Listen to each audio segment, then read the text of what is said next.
Instagram on Android?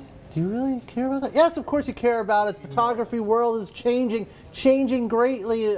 Emily Steele's here to talk about it. This kind of follows on. I thought the story about the iPhone replacing your camera was very interesting because I'm an old film guy. I still have my 35 millimeter. Yeah, I actually have some darkroom equipment that I don't have a darkroom right now, but I have darkroom equipment. So I go way back with film. You're that guy. I'm that guy, and I've been reluctant to join the new world. Do you use your phone to take pictures now? No, but you know, only because I don't really have a good one. I don't have the iPhone yet. I'm still.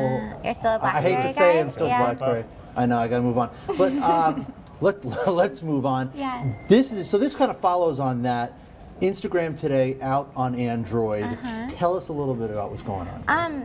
So Instagram already has some 30 million registered users on the iPhone. Right. They have 430,000 people waiting to sign up to use the Android device. To be able to use the app on the Android device. It is stunning. There's a lot of people. Yeah.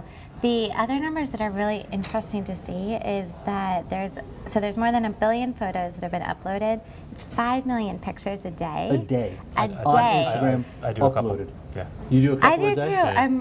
I'm obsessed. I really love it. It's a lot of fun. Yeah, it is a lot of fun. And I think people get confused about Instagram because there's a lot of different photography apps out there, and some have more features than others, etc. Instagram is a photography app, but it's really the community like Twitter or Facebook, and you're putting up photos to share with friends or people you don't know. And I think that's the appeal, not just that you can add filters or it takes decent pictures. And one thing that I've personally found to be really interesting about Instagram is I've been on Facebook since like 2005, 2004, like really, really early. I've been on Twitter for a really long time, and both of those networks are kind of really, really big with all of these people that are not my best friends. But with Instagram, I've been more careful in filtering out who I want to see pictures I think that's part from. of it, just because it's your third or fourth social network, so you're sort of rethinking, all right, who do I want to, I do the same thing. I follow very few people on Instagram. Exactly. And I don't care who follows me, but it's also, public, it's anonymous, and so it's a different way of communicating. You're just sending a photograph out. There's no other communication that's going on for the most part. Yeah, I just was saying too. The volume, I mean, 5 million a day. Who could possibly keep up with that? So the way that it works is you upload a picture, and then your friends or people who follow you can click to like or comment.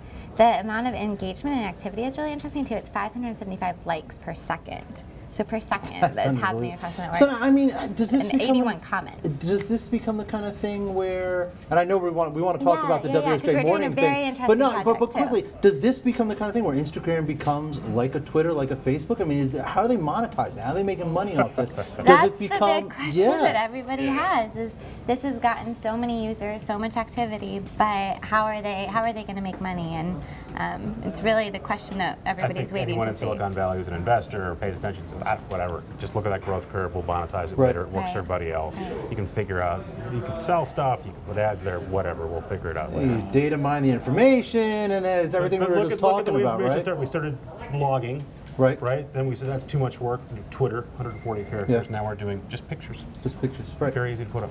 But pictures and we are doing like thousands of words. And we are doing just pictures, right? Tell us about this. This is interesting. I'm very excited about this. So we had this story this weekend about the iPhone's the only camera that you need, and we thought it'd be really cool to be able to see what pictures our readers are using or submitting with their iPhone. So we started this idea. The theme is how do you start your morning?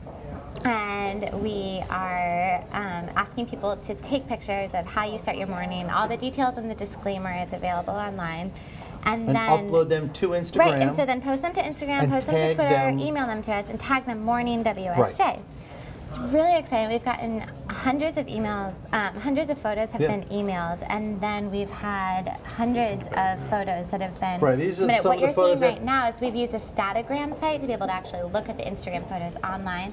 All of these photos are pictures of people across the world of how they started their morning. It's cool. We've had someone in Phoenix who's a pilot took a picture of the runway jet. Somebody in Australia taking a picture. There's lots of coffee and lots of pictures of puppies and a lot of dogs and puppies. I saw, babies and you know what was amazing was I went because we wanted to pull a couple of those photos, and they were uploading faster than I could keep up and see them all. I mean, people are really getting a lot of responses. Yeah, no, and it's really exciting. And thank you, Elva. That was the one I liked. I thought that was a good one. That's a great nice one. black and white. This is the one that I think is really great. Yeah.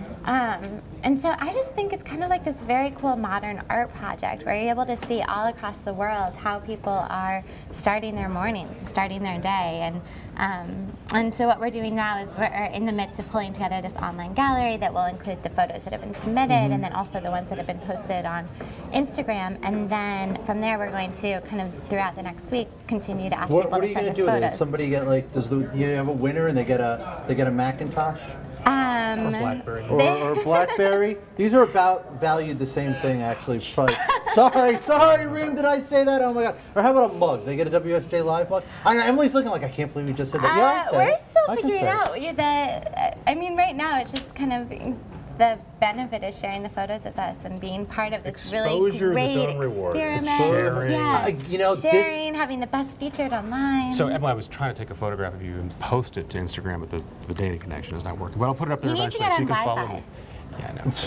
So while we were doing the segment, Kafka's taking pictures of Emily. Super meta. This is the world we're in. This is the world we're in. All right, Emily Steele, thank you very much.